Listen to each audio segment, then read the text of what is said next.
From the snowy state of Connecticut to the sun and glitz of the Vegas Strip. This week we're coming to you from the Aria Hotel in Las Vegas, Nevada. Ever since I was a kid and saw Sugar Ray Leonard fight, I've loved boxing. I was at HBO for 15 years as a feature producer, won a few sports Emmys. Not bad.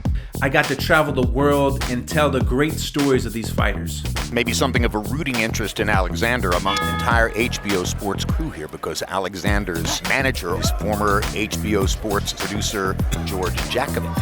I've managed a fighter, I've worked a fighter's corner, being as close to the action as you can get.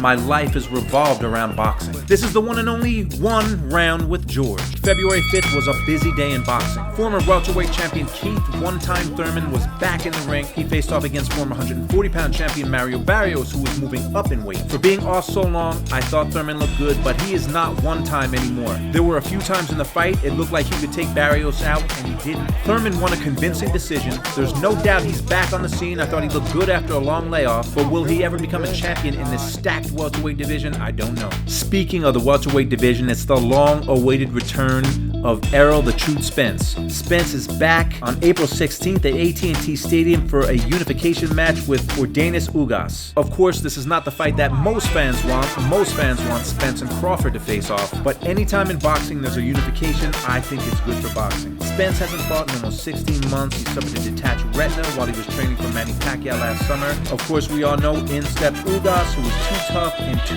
young for the faded legend. On that Thurman-Barrios undercard, Fernando Vargas Jr. upped his record to 5-0. I've always been a fan of his father, Fernando Vargas Sr. At the time, he was the youngest man to win a title at 154 pounds. Fernando Vargas is one of those fighters that everybody loves. I remember a long time ago when I was with HBO, I got to shoot with him before one of the Mosley fights. He had all his kids at the gym. They were all in the ring. He called them his Cubs. He still calls them his Cubs. It's truly incredible to see them in the ring today, and they show some skill. I'm always going to be a fan of Fernando Vargas Sr. I'm a fan of his son too. That same day in Cardiff, Wales, the GOAT, Claressa Shields, easily defended her middleweight crown. She won every minute of every round against Emma Kozin. She did her part in what we hope is a fight later in the year with Savannah Marshall.